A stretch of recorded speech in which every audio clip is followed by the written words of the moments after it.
नहीं के बोलत में हरी के डर से बूढ़ी माई के निकल दिहला घर से।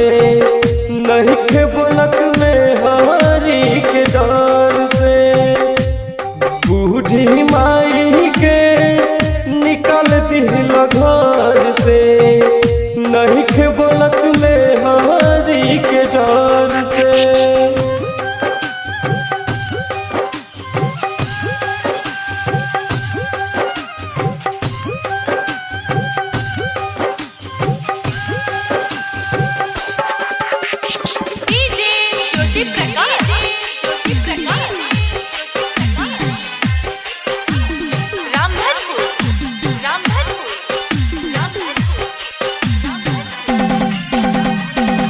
थोर थोर कहबे बदनवा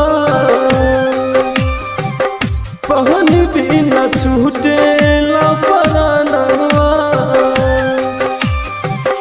थोर थोर कहबे बदनवा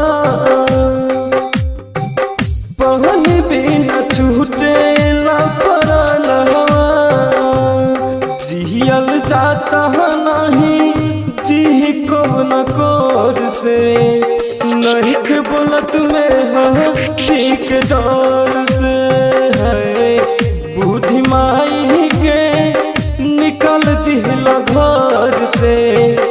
नहीं के बोलत में हरी के डर से बूढ़ी माई के निकल दिहला घर से। नहीं के बोलत में हरी के डर से। लिख ले सुशील गिरी गाना माई बाप के रखी हो ध्यानवा।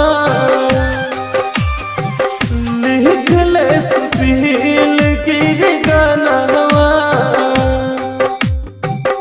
माई बाप के रखी हो ध्यानवा।